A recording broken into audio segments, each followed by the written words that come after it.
and pine needles, if you will, leaves, and other debris that catch fire and then travel sometimes long distances to start new spot fires. So we want to keep these spot fires in check, and the way we do that is by dropping water on them. The crews will continue to work to build a line around the fire and improve that containment, and we're going to show you how we do that here in just a little bit. Myself and Assistant Commissioner Cecil had a chance to walk some of the control lines earlier today. Things are looking really good. There are some risks to firefighters there, and we'll talk about that. Good afternoon. John Cecil, Assistant Commissioner with the New Jersey Department of Environmental Protection. So this morning we had a chance to fly over the fire, get a sense of the scope and scale of the incident. Then after we spoke with you all this morning, we walked back up in there, take a look at it close up, see the work of the hand crews. It's evident just from what we saw this morning, we have a lot of dry fuel in this forest. When the crews are putting fire on the ground, it takes off quickly. It's going a long distance. It's getting very hot. This is not what we would typically expect to see in an oak hickory forest. Earlier in the year, we might be conducting prescribed burns. When you put the fire down, it goes really slow and kind of creeps along the forest floor. Here it's moving rather quickly, again, because of those dry fuels. So just want to emphasize the seriousness of this incident. We're very comfortable with where we are right now and feel the conditions are something we can manage going forward. But again, we've got a lot of dry fuels on the ground. We've all got to be very mindful. We do have fire restrictions in place across the state. So with that, I just want to take a moment and say thank you again to all of the first responders. We've got members of the Forest Fire Service that do other things in their regular lives and take time away from that to come and help support incidents like these. We've got a lot of different agencies supporting this response, probably more than a dozen at this point. You see some of them here, the first responders. So it's really a collaborative effort, state, county, local government all working together, planning throughout the year for incidents like these. Hopefully they don't occur, but when they do occur, these folks mobilize very rapidly to address it and box it in and get everything contained and keep everybody safe. So just really want to express a very heartfelt thanks to everybody that's working in these tough conditions, right? We're not quite mid-April and it's 80 plus degrees out here. So it's pretty tough, steep conditions and frankly difficult for the folks that are out there working in the forest. So with that, I'm going to hand it over to Assistant Division Fire Warden, and he's going to give you some more details on exactly where we are at this point in time.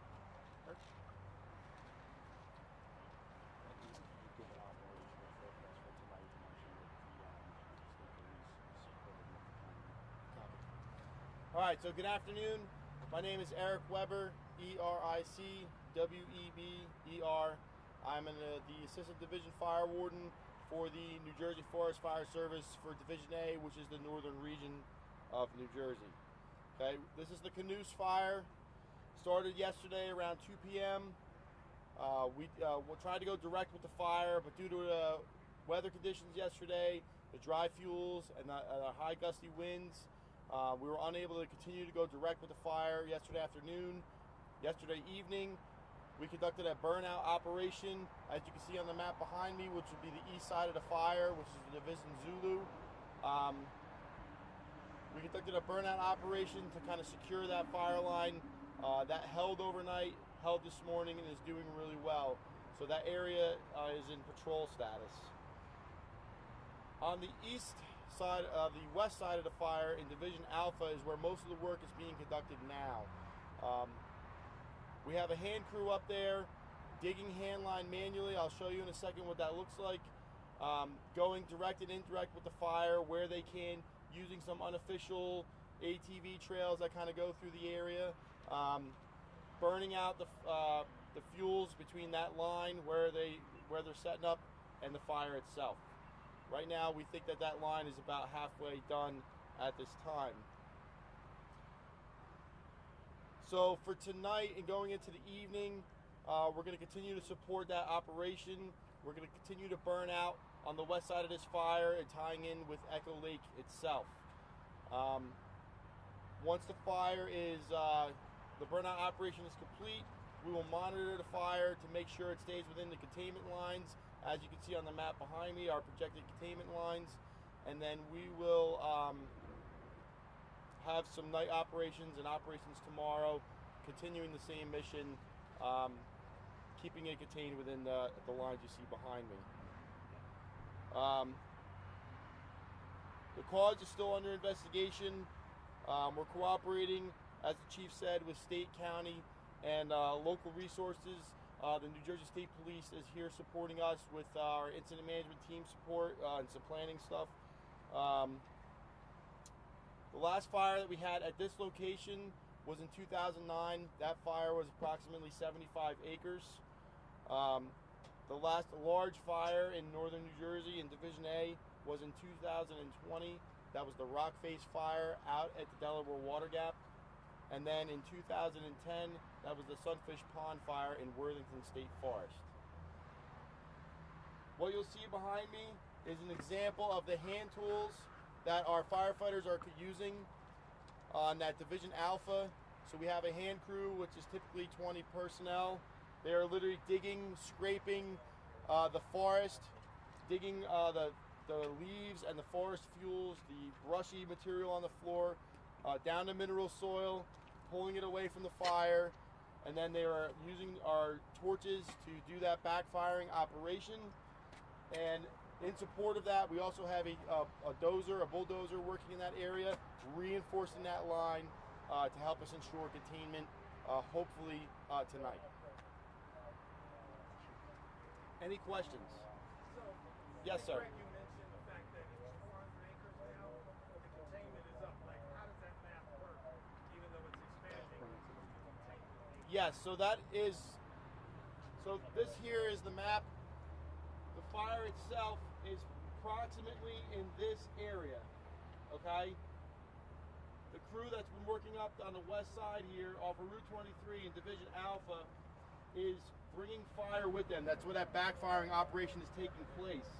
So they're bringing fire with them. At some point, they're going to come down to the Echo Lake, bringing fire with them. So the fire itself may not reach where you're seeing on the map, but our burnout operation is going to chew up all this fuel between the main fire, the head fire, and Echo Lake, and then this area that's within our control lines is going to be that 650 acres. So that's the acreage in total, but the fire itself is not the whole thing.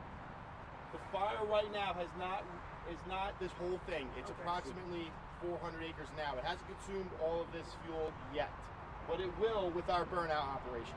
Can we talk about if there's any resource exhaustion between this and Ocean County's efforts? I think those are separate divisions, correct? Correct. But it's early in the year, so has there been some resource drainage, or how are you guys feeling right now? So in the Pine Barrens, it's sandy fuels and flat terrain.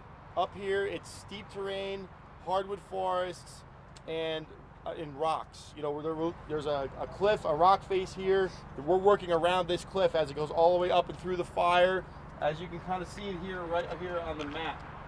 So a lot of this area is hand line and hiking in work only. And then aerial support, we had aerial support in here this morning. I talked about that this morning, I forgot to mention that. That air tanker was doing drops, cooling this head fire, preventing it from getting outside of our projected containment area, and that was very successful this morning. So there's an old logging road in here, Canoose Road, what the fire is named after, that dozer is reinforcing and kind of reopening that old logging road. So the difference is, initially, we're very hand crew heavy and personnel hiking and walking in initially, and then reinforcing with equipment later. Whereas sometimes in the Pine Barrens, there's a lot more roads, and it's a lot easier to construct hand line with a dozer in that fuel type and terrain. There's a neighborhood so over here, a lot of smoke going in that direction. They're out there watching it. Do they have anything that they need to worry about or concerns or things like that? No, so right now we're not considering any structures threatened. The wind is primarily blowing the smoke and the fire in this direction, and we have the lake here below the fire, so we don't think there's any concerns up in here. We are patrolling the area with engines, just to be sure of that, okay? But right now, there's no known threat of embers or anything like that. Any more questions? Thank you. All All right. Thank you. Thank you, guys. Thank you. Everybody good? Thank you, guys. Thanks for your updates. And you're always on time. I met Vern yesterday. Oh, Vern did you? on TV yesterday. Oh, you yeah, did? yeah, What was Vern doing? And the cat. Oh, thank you. You too, Kevin.